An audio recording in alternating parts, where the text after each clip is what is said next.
is these things, or at least balance these kind of things which are becoming too extreme in their life. So this is number one, at-takhliya. That means remove, reduce. And then we will try to build up the ma'rifat, which is tahliya. Tahliya is from making it hilu. Those who know Arabic language, hilu means beautiful. So you cannot beautify a thing before you scratch. Even if they want to paint, they have to remove the old paint and old stuff which are hanging on the wall and then start new painting. You can't paint something new on an old painting which there are damaged areas. You have to fix those damaged areas first. So there are two components. One is shaitan. Shaitan is invading our lives, or has already invaded our lives and invading more and more. Our lives and our lives of the youngsters. And then if we will not get rid of the shaitan, or try to be aware about the deceptions of shaitan, we will not be able to build up our ma'rifah and our connection with Allah subhanahu wa ta'ala. So in order to connect with Allah subhanahu wa ta'ala properly, we have to disconnect with shaitan properly. Otherwise, we will not be able to connect with Allah subhanahu wa ta'ala. Even in our connection with Allah subhanahu wa ta'ala, shaitan will come. Many times people, like people of masjid, they think that they are secured and shaitan will not come to them and they are infallibles. Once they think like that, many times, many people, they think like that. Not all, not you, some other places I have seen that they feel secured from shaitan. Once they feel like that, that means shaitan has already invaded them.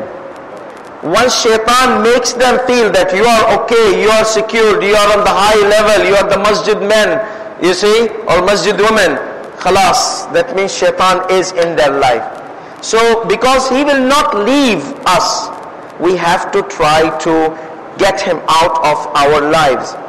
And he will come back because he's khannas, goes and comes and goes and comes. He's like that fly, you see.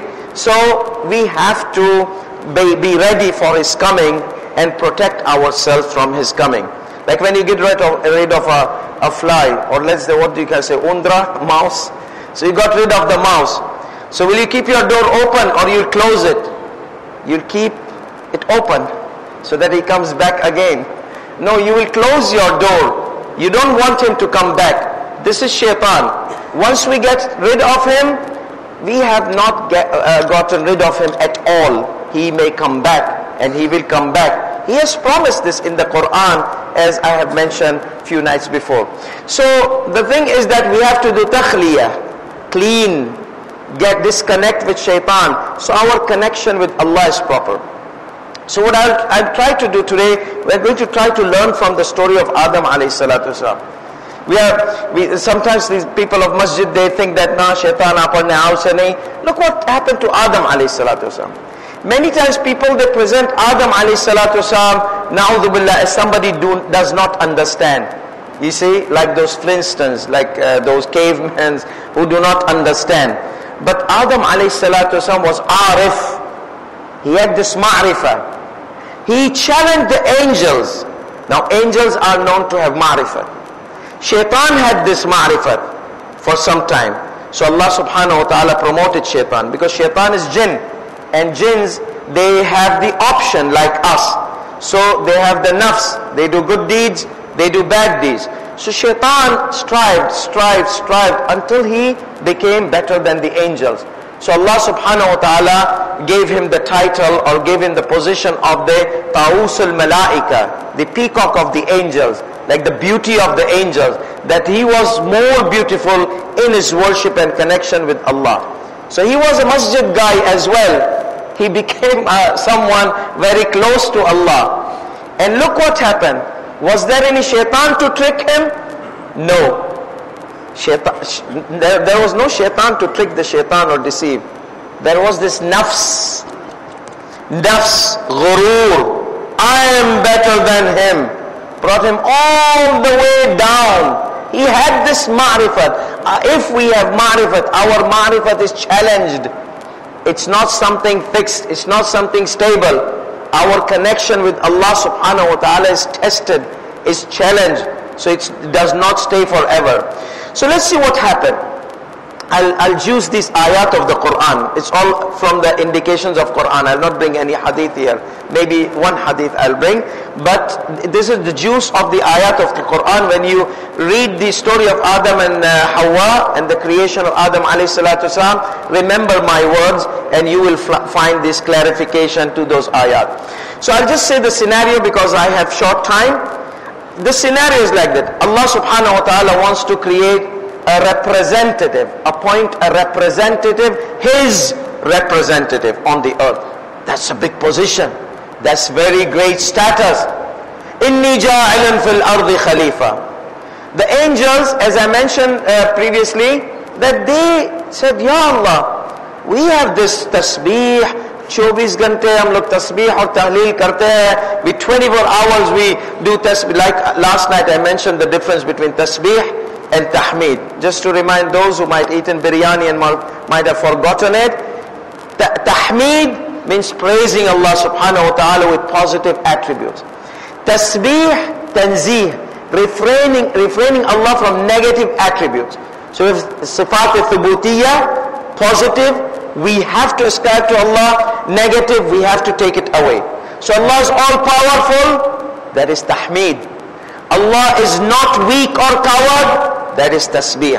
So whenever you use not, whenever you negate something from Allah, that is tasbih.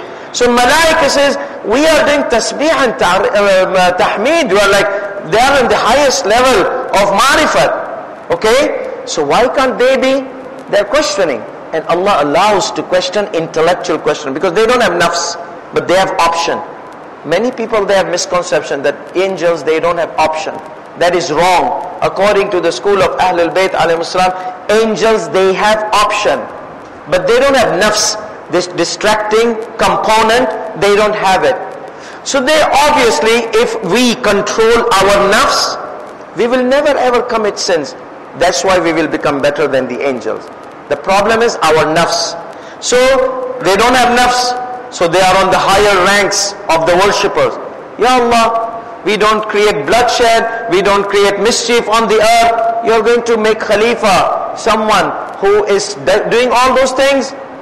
So Allah says, okay, I'm going to test you. We're going to see later on. Who was the second person who had this greed in the Khilafat? Jinn. Among the jinn was the super jinn, Shaitan. So when Allah subhanahu wa ta'ala created Adam alayhi salatu wasalam, so Shaitan will not. No, I will. Sujood in front of Adam means I am making a Khalifa, I am making authority. You will have to listen to him, you will have to obey him. You guys are going to be under the government of Adam alayhi salatu wasalam. So this was the wilaya, the authority, the Khilafah. How can I be under him?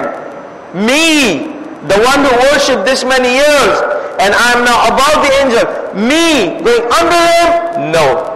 So ghurur. That was the ghurur, the ego. He did not have some shaitan waswas al-khannas. He by himself had a waswasa on himself. So his nafs did not allow him to go under. How can I go under? No, I am above. You have created me from fire. So anyhow, that was the scenario. So Allah subhanahu wa ta'ala said, like I mentioned, you get down from this position, you are no more ta'us al-malaika. Then he said, oh Allah, give me some time until day of judgment. Allah said, I am giving you. Okay, now since you have given me, I am not going to leave the children of Adam. I am going to mess up with their life, the dunya and akhirat. So Allah says, now you are cursed. After having this envy, hasad on others, now he deserves to be cursed. Allah did not curse him. Allah says, get out of that rank. But when he started doing hasad, Allah subhanahu wa ta'ala said, you are now cursed one. See how much dangerous the hasad is. If you have some ego, bad. If you start using your ego to bring other people down, that is hasad, that is worse. That Allah subhanahu wa ta'ala does not like at all. Ghurur does not like it. But this one was, hasad was cause of shaitan being cursed, mal'oon. So now we come to Adam alayhi salatu wasalam. So there are three stages where there's an indication of existence of Ahlul Bayt alayhi salatu wasalam in that system. So first of all, Allah subhanahu wa ta'ala, this is number one where the existence of Ahlul Bayt can be indicated. Allah subhanahu wa ta'ala says, Shaitan, astakbarta am kunta min al-aleen? Did you do takabbur? Like Allah knows.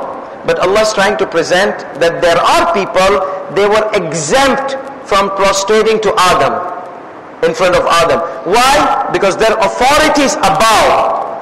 It is Adam who got khilafat because of their name, knowing their name, ma'rifat of their name. So that's why, Shaitan, istakbarta, did you do takabbur? Am kunta min al-aleen. Not one Ali, this is a plural phrase. If it was Ali, from the highest one, were you the highest? So you're higher than Adam? No. He said from those who are high. Alim, those who are. So there is a plural. So here a hadith describe this situation that Ahlul Bayt alayhi salatu wasalam's Anwar, they were exempt from going prostration to Adam. So all those beings who were angels and higher level, they were told. So Shaitan, were you from the highest ones who are exempt from doing prostration to Adam, sujood to Adam? So obviously other ayahs say وَكَانَ مِنَ الْمُتَكَبِّرِينَ اسْتَكْبَرَ, he did the takabbur. So therefore he had this ego, takabbur. That's number one, existence of Ahlul Bayt in this scenario. Number two, now angels, we haven't solved the case of angel yet. Angels are on hold. Angels said, Ya Allah, are you going to hold on, I'm going to test you. Once let me create Adam alayhi salam, then we'll put you on test, challenge. We will see how who deserves to be Khalifa. So here Adam alayhi salam is created. Now here is the second existence of indication of existence of Ahlul Bayt. So yalla, ready? Everybody ready? Adam, angels, Allah subhanahu wa ta'ala revealed the lights of Ahlul Bayt, or existence of Ahlul Bayt, or Anwar of Ahlul Bayt, or Arwah of Ahlul Bayt. So they were there. Okay, angels, tell me what are the names? Because angels, they know Ahlul Bayt, but they don't know the names. And Allah taught Adam the names of Ahlul Bayt alayhi salam. Because name is one of the important factors of identity. So if you want to introduce yourself, you say your name. Without your name, who's this person? Who's this person? Who's this person? Once you tell them your name, okay, oh that, okay. So they know the Ahlul Bayt's existence. The angels have been observing as in many ahadith. But I mentioned I'll not bring those ahadith. So this ayat. Okay, Ya Allah, subhanaka la ilma lana illa ma 'allamtana. You did not teach us, Ya Allah. So we can't tell you the names of these personalities. Adam, anbi'hum bi asma'ihim. Adam, tell them. So Adam said, this is Muhammad, this is Ali, Fatima, Hassan, Hussein, until the 12th Imam, Ajjalallahu ta'ala farajahu sharif. Sallu ala Muhammad wa ala. So here the angels, they gave up. Khalas, we are done. Because their question was intellectual. They did not have nafs. So there's no problem. So here Adam alayhi salatu wasalam succeeded in the test because he knew the name of Ahlul Bayt alayhi salatu wasalam. Now third section where Ahlul Bayt's existence is there in the story of Adam alayhi salatu wasalam. Now here Shaitan had promised, I'm going to mess up with them. The first thing he comes to Adam. Now Adam had ma'rifat. So it is not fair to say that Adam committed sin. Because a regular mu'min amongst you, if he or she knows that Allah doesn't like this on a legislative level, he will never ever go there, never ever commit sin. Let alone forget sin, they will never commit makruh, because they know makruh Allah does not like, so they will stay away. We want to do whatever Allah likes, so we will do whatever pleases Allah. So now what happened here? So here we have a scenario. Shaitan comes to Adam alayhi salam. Says, see, if you will eat this tree, so Allah had told Adam, don't come close to the tree. Number one, He said that don't listen to Shaitan. Shaitan will take you out of whatever I have kept you in. لِيُخْرِجَكُمَا. So there is a khuruj. He's going to take you guys out. don't listen. And there will be khasara, فَتَكُونَ مِنَ الْخَاسِرِينَ. There will be a loss. So shaitan comes to Adam. Adam, let me tell you one thing. Eat from this. He said, no, why? Allah said, no. He said, yes. But if you eat from this, you will lose this paradise. You will get out. But your status will be like status of Ahlul Bayt alayhi salam. Now this is the interpretation. So what did shaitan exactly say in the Quran? Shaitan gave them an option. See, if you will eat from this fruit, you will become an angel. That means day and night worshipping Allah without sleeping, without food, without drink. So your status will become like an angel. So you will worship Allah day and night. Or you will have everlasting kingdom, eternal kingdom. Who has this eternal kingdom? Ahlul Bayt alayhi salatu wasalam. Takuna imma an takuna malak, imma an takuna malakain, aw takuna min al-khalidin. From the eternal ones, not a singular. Because if it was singular, okay, Allah is singular, Khalid. But no, there are Khalidin. These people are going to stay forever. Even if their dunyavi bodies die, they are going to stay. Their lights are going to be there. And Allah created them before. So you are going to become like this. So Adam knows Ahlul Bayt alayhi salam. He knows their name. So he would love to have that kind of position. Any prophet would love to have the maqam of Ahlul Bayt, maqam of the Prophet sallallahu alaihi wasallam. Because Prophet's maqam is, Allah subhanahu wa ta'ala has given him maqaman mahmuda, the all praised status, lofty status. So obviously Adam would love to be one day in that status, or at least close to that status. And shaitan is telling him, eat from this. You are going to be in that. Yes, you will struggle in your life, you will get out of this luxurious life, but you are going to be in that position. So Adam took this and ate.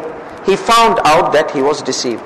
So it was not a sin, because motive of Adam was, if Adam had, there was no legislation at that time, as our Mufassirin say. There was no Qanun, there was no Sharia.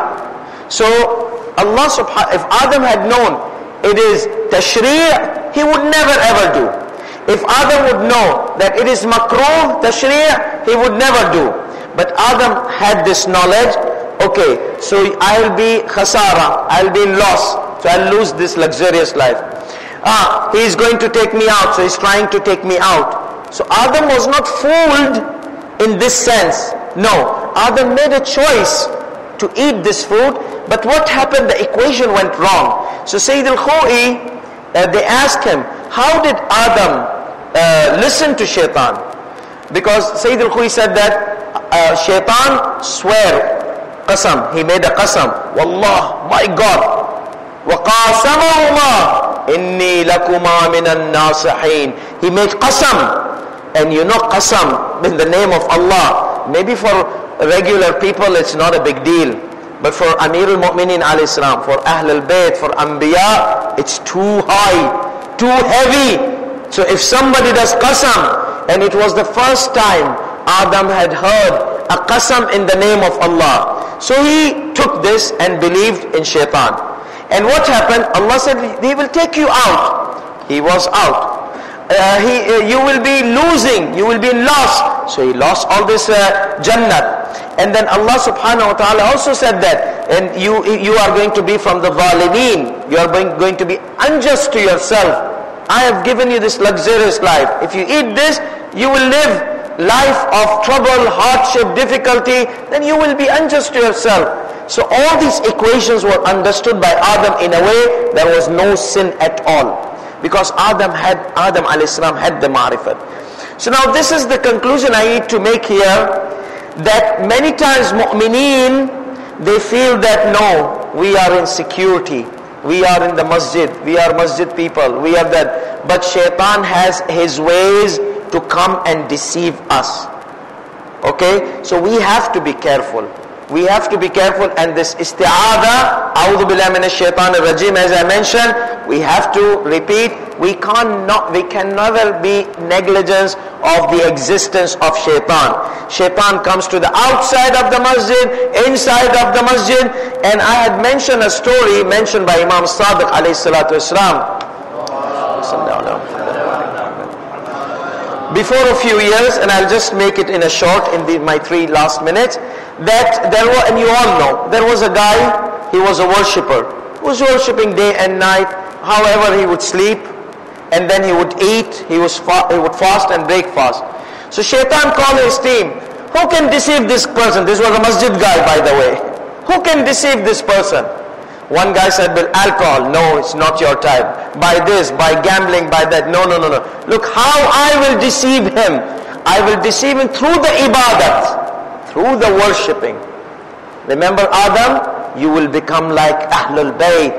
You will become Khalidin. You will become an angel. So he said, I will. So he came. And shaitan started in a nice abid guzar banda, you see, day and night he is worshipping, day and night, no breakfast, no sleep. He says, time out, wait, kidogo, I need to ask you a question. MashaAllah, your ibadat, what have you done? He said, see, I have done something you will not do. No, please tell me, I want to do, I want to become like you. No, you will not do it. It's not, I'm telling you, no, please, let me know. So see, once I went and did a sin with this lady. Okay? This was a sin. And whenever I remember, I don't want to sleep, I don't want to break my fast, I just want to worship Allah day and night. Really? I will do it. No, don't do it. No, I will do it. I want to become like you. So he said, okay. He goes to this lady. Knock.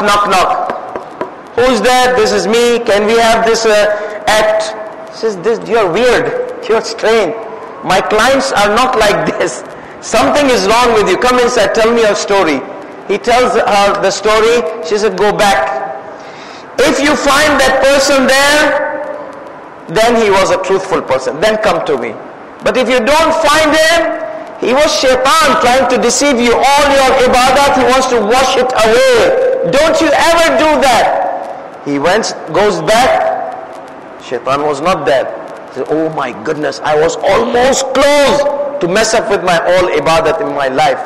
And Imam Sadiq alayhi salatu says that Allah subhanahu wa ta'ala told Malak al-Maut to take the soul of that lady that night. And she died, and it was written on the gate, on her door, that she is from the people of the paradise. And Imam Sadiq said the Prophet of that time was told to go and pray namaz-e-mayyat on her. وَيُوشَكُ أَنْ يَكُونَ ابْنَ عِمْرَانَ. And it seems that it was Musa alayhi salatu wasalam, with Ulul Azm. See, she prevented an abid from doing haram thing. Allah considered that a tawbah for her. She helped somebody. Otherwise she could have taken the money and that's it. No, she helped that guy. So that's why shaitan can come anytime to anybody. There's no guarantees. So we all need to be careful from the deceptions of the shaitan and have learned from the stories how to have ma'rifat of Allah subhanahu wa ta'ala by takhliyah and tahliyah, by getting rid of the shaitan and embracing the greater qualities of ma'rifat. So we ask Allah subhanahu wa ta'ala to forgive all our sins and shortcomings and keep the shaitan away from our lives and our livelihood and our children and our family members and our beloved ones.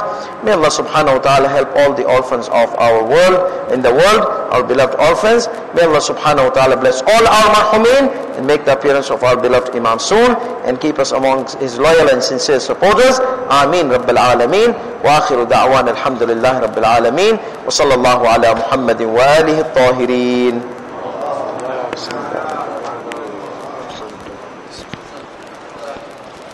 السلام عليك يا أبا عبد الله السلام عليك يا ابن رسول الله السلام عليك يا ابن أمير المؤمنين وابن سيد الوسيين السلام عليك يا ابن فاطمة الزهراء ورحمة الله وبركاته السلام عليك يا غريب الغرباء السلام عليك يا معين الضعفاء والفقراء السلام عليك يا أنيس النفوس السلام عليك أيها المدفون بالرطوس السلام علیکم یا علی موسی رضا ورحمۃ اللہ وبرکاتہ. السلام علیکم یا صاحب رسول الزمان الامان الاجل. السلام علیکم یا شریک القرآن. السلام علیکم یا خلیفۃ الرحمن. السلام علیکم یا امام النسوت جان. السلام علیکم یا قام الکفر والطغیان. السلام علیکم یا دافع الظلم والعدوان. اجل اللہ تعالی فرجک وسهل اللہ تعالی مخرجک وجعلنا من انصارک ومانک ورحمۃ اللہ وبرکاتہ.